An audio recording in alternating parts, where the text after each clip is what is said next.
Ils sont une vingtaine de magasiniers et responsables d'armurerie à avoir suivi depuis le 18 août 2025 une formation en matière de gestion sécurisée des stocks d'armes. Aujourd'hui, ils en sont nantis, des certificats leur sont décernés. C'est un projet financé par le département d'État américain, mis en œuvre par l'ONG de Halo Trust, avec laquelle nous sommes en partenariat depuis au moins 2 ans. Ce projet vient renforcer les capacités des forces de défense et de sécurité, notamment ceux qui sont chargés des magasins d'armes. Vous allez noter les participants, ils sont venus des eaux et forêts, de l'administration pénitentiaire, des douanes et de la police.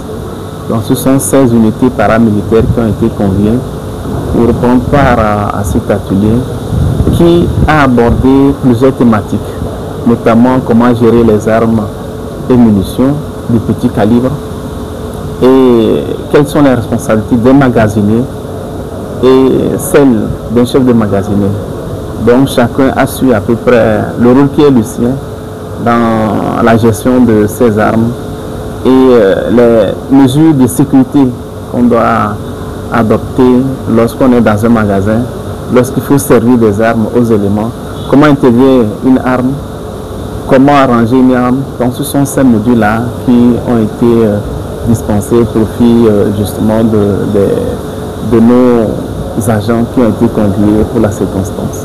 Ce 29 août 2025, dans l'enceinte de la Commission nationale de lutte contre la prolifération des armes légères et de petit calibre, l'ONG des Halo Trust, qui en est l'initiateur dans le cadre de son projet de gestion des armes et des munitions en Afrique de l'Ouest, avec l'appui du département d'État américain, a procédé à une brève cérémonie de clôture présidée par le secrétaire permanent de la commission, Paka Maza Jonas, que nous écoutons au micro de l'Œil d'Afrique. Nous avons plusieurs activités, plusieurs programmes, notamment le volet lié au renforcement des capacités. Certes, nous sommes une institution, nous servons d'intermédiaire pour que les éléments, j'allais dire les forces de défense et sécurité, qui nous sollicitent d'ailleurs pour renforcer les capacités, et nous nous mettons dans les conditions à chercher les partenaires et nous avons réussi à avoir Halo Trust pour apporter un appui dans ce sens-là. Ici, en termes de réforme du secteur de la sécurité, ça veut dire que la capacité humaine a été renforcée. Cela veut dire qu'il y aura une meilleure gestion des armes et les éléments, j'allais dire, les participants ont acquis de nouvelles aptitudes. Cela rentre dans la gouvernance générale du secteur de la sécurité parce qu'elle suppose qu'il y ait des connaissances, qu'il y ait des compétences développées et que les armes ou tout ce qui est appelé à servir pour la sécurité soit géré dans les conditions optimales. Parce qu'à défaut d'une bonne gestion, c'est qu'on évite, on peut plutôt parvenir à ce qu'on appelle le détournement. Et ce détournement peut être nourri par la corruption. Et qui parle de corruption, ça veut dire que c'est l'insécurité qui est en vue, qui malheureusement pourrait être générée. Il faut dire que dans un contexte actuel marqué par des tensions sécuritaires dans la sous-région, cette formation vient en appui aux initiatives du gouvernement en matière de renforcement de capacité des acteurs de maintien de l'ordre et de la sécurité.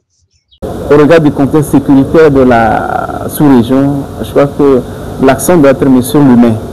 Et il n'y a que l'humain qui peut parvenir à maîtriser, disons, les failles et les défaillances liées justement au contrôle ou à la circulation illicite des armes légères de petit calibre. Donc la commission se réjouit de ce partenariat qui porte ses fruits et on espère que d'autres ouvertures seront là pour accompagner d'autres acteurs qui sont en demande. Cela veut dire qu'il y a une certaine responsabilité, un certain poids sur nous quant à l'accompagnement nécessaire dans ce sens de la lutte contre le phénomène des armes légères de petit calibre au Togo.